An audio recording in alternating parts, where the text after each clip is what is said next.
دلی میں اسلامی حکومت اس وقت قائم ہوئی جب منگولوں کی سیلاب بلا کے بند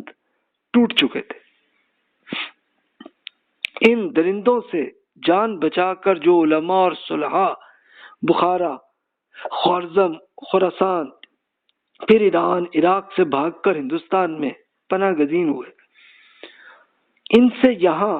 اشاعت اسلام، نئی حکومت کی استحکام اور اسلامی تہذیب و تمدن کے زیب و آرائش میں بڑی مدد ملی۔ لیکن جو افراد اس طرح جان بچا کر بھاگے تھے اور وہ اپنے کتب خانے کے ساتھ نہ لا سکے تھے، تجربہ گاہوں اور علمی آلات کا تو سوال ہی پیدا نہیں ہوتا تھا۔ نتیجہ یہ ہوا کہ یہاں انہی چیزوں نے فروغ پایا جن کے لیے صدیوں کے جمع کیے ہوئے علمی سرمایہ کی ضرورت نہ تھی، یعنی تصوف، شعر و شاعری، انشا کا مطلب کہ بس وہ جو بول رہا ہے تو اس کو لکھ لینا، زیادہ سے زیادہ فقہ اور اصول حکومت پر چند کتابیں اور مقامی تاریخ نگاری کہ چھوٹی موٹی اپنے ایریے میں بس جو ہسٹری میں لکھ لیا، اتنا ہی ہے۔ اسلامی ہندوستان میں بغداد اور غرناطہ کا تھا اسپین میں، بلکہ بخارا اور خوارزم یہ ایریا ہے پورا ازبکستان میں، ان کی بھی ٹھوس علمی روایات قائم نہ ہوئی، اور دلی کا علمی افق یہاں کے عسکری اور سیاسی سر بلندیوں کے مقابلے میں پست رہا۔ ایک ہندوستان سے باہر بھی جو انحطاط آ چکا تھا اور علم کا مفہوم اسلام کے عہد زرین کے مقابلے میں جس طرح محدود ہو گیا تھا، اس کا اندازہ مقدمہ ابن خلدون کے ایک فکرے سے ہوتا ہے۔ طبیعیات یعنی فزکس کے مسائل ہمارے دینی معاملات میں ہمارے لیے کوئی اہمیت نہیں رکھتے، لہذا میں ان سے کنارہ کشی ہونا چاہیے۔ یعنی ہوا یہ کہ اب وہ فلسفے میں جو کام کی چیز تھی، فزکس اور کیمسٹری، اس کو چھوڑ دیا اور بس صرف الہیات یعنی اللہ تعالیٰ کے بارے میں تو خود قرآن پاک میں بہت تفصیلات ہیں، اس کو چھوڑ دیا اور اس کے بجائے جو فلسفیوں نے جو کچھ کہا اسی پہ پڑھنے لگ گئے۔ جہاں ہم نے عہد اکبری کی علمی ترقیوں کو گنایا ہے، یعنی اب وہ انڈیا میں جو سب سے بڑا مسلمانوں کا عروج کا پیریڈ گزرا ہے، تو اب یہ دیکھیے کہ یہ 1600 کے آس پاس کا زمانہ ہے عہد اکبری کا، کہ اکبر بادشاہ کو ہی کہا جاتا تھا کہ یہ جناب مغل اعظم کہنے لگے ان کو، کہ یعنی بہت زیادہ ڈیولپڈ قسم کا ان کی حکومت بن گئی تھی۔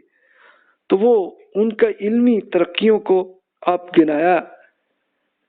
مناسب یہ کہ ان کوتاہیوں کی بھی نشاندہی کر دی جائے۔ کیا مغرب کی علمی ترقیوں کے ضمن میں متعدد نئی یونیورسٹیوں کے قیام اور طباعت کی ترویج کا ذکر کر چکے ہیں، ان معاملات میں اکبر نے کیا کیا بھی؟ اکبر علم کا مربی تھا، یعنی وہ سپانسر کرتے تھے علمی کاموں کو، اکبر بادشاہ بھی۔ ایک زمانے میں علماء اور صلحاء کے امداد اور سرپرستی کے لیے صدر الصدور یعنی وزیر تعلیم جو تھے، ان کو بڑے وسیع اختیارات دے رکھے تھے، جن کا بسا اوقات دل کھول کر استعمال کیا گیا۔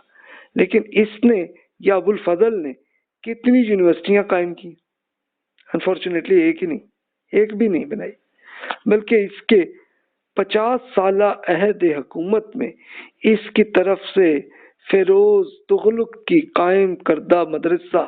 فیروزی یا ابتدائی اسلامی حکومت کا مدرسہ ماضیہ یا مدرسہ ناصریہ کے پایا کی کسی علمی درسگاہ کے قیام کا کہیں ذکر نہیں۔ چھاپا خانہ یعنی جس کو پرنٹنگ پریس سے بے اعتنائی اسی طرح افسوس ناک ہے کہ عہد اکبری سے بہت پہلے یورپ میں چھاپا خانہ سے بے اعتنائی اسی طرح افسوسناک ہے۔ ان عہد اکبری سے بہت پہلے یورپ میں چھاپا خانہ کی ایجاد ہو چکی تھی، اور اکبر کے زمانے میں ہندوستان کے مغربی ساحل پر پرتگیزوں نے چھاپا خانے قائم کر رکھے تھے۔ اکبر کے سامنے یہ کتابیں پیش بھی ہوئیں، لیکن اس نے انہیں خوشنما خطاطی کے مقابلے میں ابتدائی عہد کی بری چھپائی دیکھ کر پسند نہیں کیا اور علم کی وسیع اشاعت کا سب سے کارآمد ذریعہ ہاتھ سے کھو دیا۔ اب آپ دیکھیے کہ جب یہ خود انڈیا کے اگزامپل اکرام صاحب جو بیان فرما رہے ہیں، تو یہ وہ پیریڈ ہے کہ جس کو مغلوں کی حکومت کا یہ بالکل گولڈن پیریڈ جسے ہم کہہ سکتے ہیں کہ جب یہ اکبر کی حکومت جب سے بنی ہے اراؤنڈ 1600 کے آس پاس، تو وہاں یہ ہو گیا کہ اب یہ آپ کی یہ پرنٹنگ پریس کی یہ جو مشینز ہیں وہ بھی آ گئی تھی انڈیا میں، اور پرتگیز لوگوں نے جو ڈچ کے جو لوگ تھے انہوں نے آ کے بادشاہ کو دکھائی بھی، تو بادشاہ کو پسند ہی نہیں ہے، یار یہ کیا چیز ہے، بیکار چیز ہے، وہ ہاتھ سے جیسے لکھتے ہیں وہی بہتر ہے۔ تو اصل میں خود بادشاہ کو جنہوں نے نہ تو یونیورسٹی بنائی اور نہ ہی انہوں نے کچھ یہ کام کیا کہ بھی اس میں آپ وہ بکس کی پرنٹ کر کے زیادہ بڑی بکس وہ ہر طرف اویلیبل ہو جائے، تو وہ بھی نہیں ہوا کہ جو اس زمانے کی انفارمیشن ایج تھی وہ یہی پیپرز کے ذریعے تھی، تو وہ ہاتھوں سے ہی چلنے لگا، تو اس کی وہ اتنی زیادہ پھر نہیں آنی تھی، رزلٹ یہی ہے۔ پھر مزید سچویشن بھی آپ دیکھیے، اب یہ پورا ماتم میں اس لیے عرض کر رہا ہوں کہ ہمیں ان سے بچنا ہے جو ہمارے بزرگ کر بیٹھے۔ علم کی توسیع کے ان بنیادی ذرائع کو نظر انداز کرنے کے علاوہ اکبری علم نوازی کی کمزوریاں اور کوتاہیاں اس وقت ظاہر ہوتی ہیں کہ جب ہم ان کتابوں کا جو شاہی سرپرستی میں ترجمہ ہوئی ان علمی کتب سے مقابلہ کریں جو دور عباسیہ میں یونانی یا سنسکرت سے عربی میں منتقل ہوئی، یعنی اس کے لیے اب وہ کہہ رہے ہیں کہ آپ یہ خود بادشاہ کے زمانے میں جن بکس کو ٹرانسلیٹ کر کے آیا گیا تو ان کو آپ میچ کر لیں کہ جو اس سے یعنی آج سے تقریباً آپ کر لیں کوئی آلموسٹ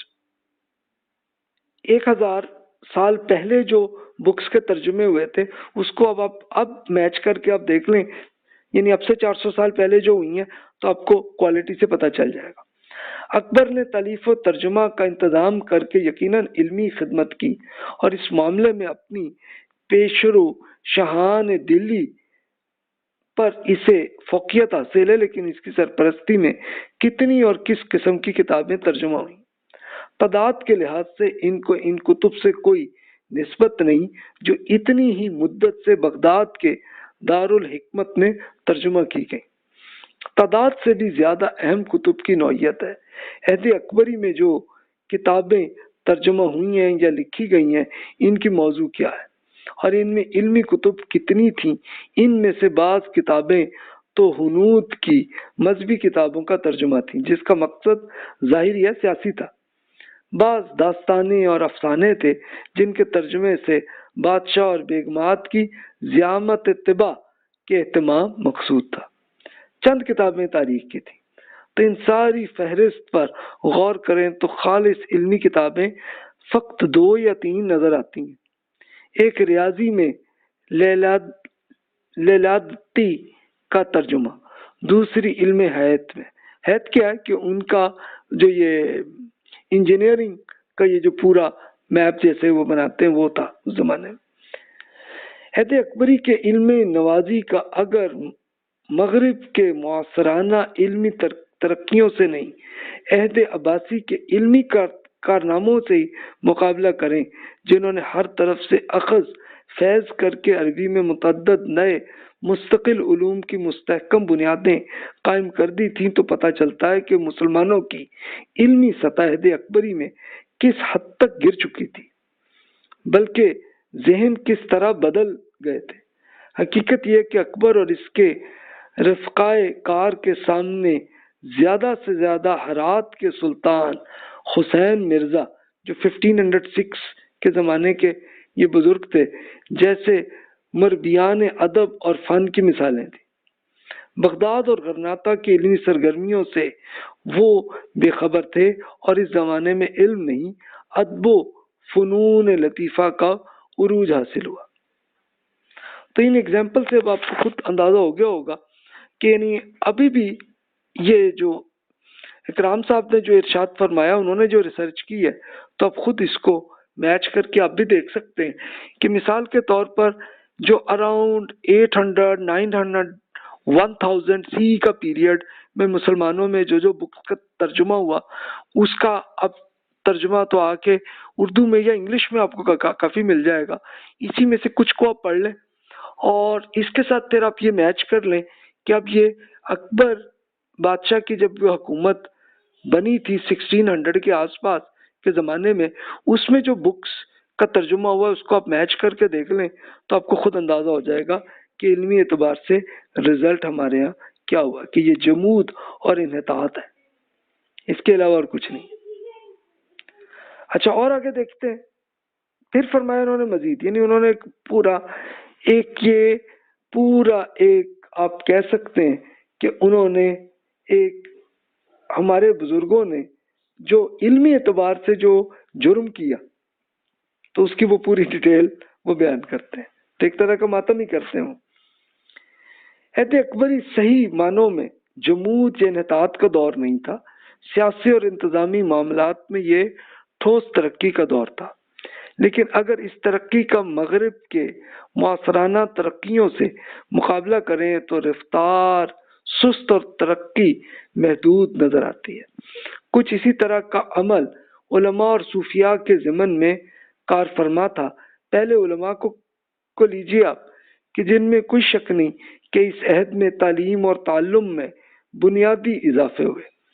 گجرات کی ساحلی بندرگاہوں کے ایک مدت مدید کے بعد دلی کے تابع آ جانے سے علماء کی حج اور زیارت کے لیے نہیں، اعلیٰ دینی تعلیم کے لیے بھی حجاز جانے کا موقع ملا. چنانچہ علم حدیث کو شمالی ہند میں ایک نیا فروغ ہوا، جس میں سب سے روشن نام شیخ عبد الحکم محدث کا تھا. کہ کچھ اسی طرح کا معاملہ معقولات، جس کو ہم ریشنل سائنسز کہتے ہیں، اس میں ہوا کہ ایک وسیع سلطنت کے قیام اور اکبر کی علمی سرپرستی کا شہرہ سن کر ایران اور توران یعنی وسط ایشیا سے جو علماء اور دانشور آئے، انہوں نے معقولات کو رواج دیا اور علم حدیث کی طرح حضرت مجدد الثانی صاحب جو 1620 میں فوت ہوئے ہیں جیسے بزرگوں کی مخالفت کے باوجود ان علوم نے بھی ہمارے درس میں ایک مستقل جگہ حاصل کر لی. لیکن اس وقت تو علمی ترقی کی رفتار کا مغربی ترقیوں سے مقابلہ ہو رہا ہے، تو اس نقطہ نظر سے دیکھیں تو رفتار بہت سست اور ترقی بہت محدود نظر آتی ہے. اکبری عہد کے مشہور ترین سائنسدان امیر فتح اللہ شیرازی صاحب جو 1583 میں گزرے جیسے بزرگ چاہتے ہیں تو یہاں بھی کم از کم منتخب اداروں میں سائنس کی تعلیم کا آغاز ہو سکتا تھا. مغرب میں اس وقت گلیلیو جو 1642 میں پیدا ہوئے تھے، وہ تو انہوں نے نئی ایجاد شدہ دوربین کی مدد سے علم حیات اور فلکیات میں بنیادی تبدیلیاں کی اور فی الحقیقت سائنس میں مغربی ترقیوں کے نئے دور کا آغاز ہوا. لیکن ہمارے ہاں یہ سلسلہ قائم نہ ہوا، بلکہ امیر فتح اللہ شیرازی نے جو قلعیں اور جو مشینیں ایجاد بھی کی تو ان کا سلسلہ بھی انفرادی نمود اور نمائش کی کھیل سے آگے نہ بڑھا اور یہ سلسلہ بھی امیر کے ساتھ ختم بھی ہو گیا. یعنی آپ امیجن کریں کہ سائنس میں بھی چلے امیر فتح اللہ شیرازی صاحب نے کچھ ایجاد تو کیا لیکن اس کی کوئی حیثیت نہیں بنی، اور وہ جب وہ فوت ہوئے تو یہ انہوں نے جو کچھ انہوں نے مشینیں کو ایجاد کی تھیں وہ ختم ہو گئی. اقلیت پسندی اور دنیاوی علوم کے خلاف ایک زبردست رد عمل شروع ہوا اور دنیاوی علوم میں بھی جو دوسرے ملکوں میں علماء گوارا کر لیتے تھے وہ بھی یہاں متروک اور مردود ٹھہرائے گئے. اور اس کا سب سے مؤثر اظہار حضرت مجدد الثانی صاحب جن کا نام ہے شیخ احمد سرہندی صاحب، ان کا نام ہے 1624 میں فوت ہوئے، ان کی مکتوبات میں ملتا ہے. یاد رکھنا چاہیے کہ مجدد صاحب جو ہے شیخ احمد سرہندی صاحب نے علوم دنیاوی اور معقولات کو پوری طرح حاصل کیا، لیکن جب علوم عقلیہ کا مرتبہ معین کرنے کا وقت آیا تو انہوں نے حکماء اور فلاسفہ کی نسبت لکھا کہ یہ لوگ نہایتی بے خود اور بے وقوف ہیں، اور ان سے زیادہ کمینہ اور بے وقوف اور احمق وہ شخص ہے کہ جو ان کو دانا اور عقل مند سمجھتا ہے، اور ان کے منظم اور مرتبہ علوم میں ایک علم ہندسہ جس کو ہم انجینئرنگ کہتے ہیں، تو جو محض لا یعنی اور بےہودہ اور لاطائل ہے کہ بھلا مثلث یعنی ٹرائنگل کے تینوں زاویہ قائمہ کے برابر ہونا کس کام آئے گا، اور شکل عروسی اور مقونی جو ان کے نزدیک بڑی مشکل اور جانکا ہے کس غرض کے لیے۔ اب یہ دیکھیے کہ یہ شیخ احمد سرندی صاحب کے ارشادات ہیں، ان کا ترجمہ دار فارسی میں انہوں نے لکھا ہوگا۔ تو شیخ احمد سرندی صاحب 1600 کے زمانے کے بزرگ ہیں، تو اب انہوں نے یہ بیان کیا کہ دیکھیے کہ جن کو آپ فلسفہ اور حکیم جن کو کہتے ہیں تو ان سے بڑھ کے کوئی بیوقوف آدمی نہیں ہے، یہ شیخ احمد سرندی صاحب نے ارشاد فرمایا کہ بھی وہ کیوں ہے کہ یہ لوگ اب ان کو اگر یہ ٹرائنگل بتا دیں جو انجینئرنگ کے اندر لازمی ایک چیز ہے اور انجینئرنگ کے جو علوم ہے تو کہتے ہیں یہ تو بیہودہ، اس پہ کیا ضرورت ہے۔ یعنی خود اس زمانے کے فلسفہ جو اس زمانے کے انجینئر ہوتے تھے تو وہ آج کل کے انجینئر تو آج تو بہت ڈیولپڈ ہو گئی ہوگی، جو اس زمانے میں یورپ میں جیتے تھے اس کو کہتے تھے یہ تو بیوقوف چیز ہے، اس میں کیا ضرورت ہے آپ کو۔ تو پھر دیکھیے رزلٹ تو پھر ہونا ہی تھا نا۔ اب یہ میں آپ سے عرض آخر میں تھوڑے سی مثبت بھی تو کر لینی چاہیے نا۔ ہم نے تو ابھی تک تنقید ہی کی کہ ہمارے ہاں بزرگوں نے علمی اعتبار سے کیا نقصان کیا، لیکن پازیٹیو بھی کیا۔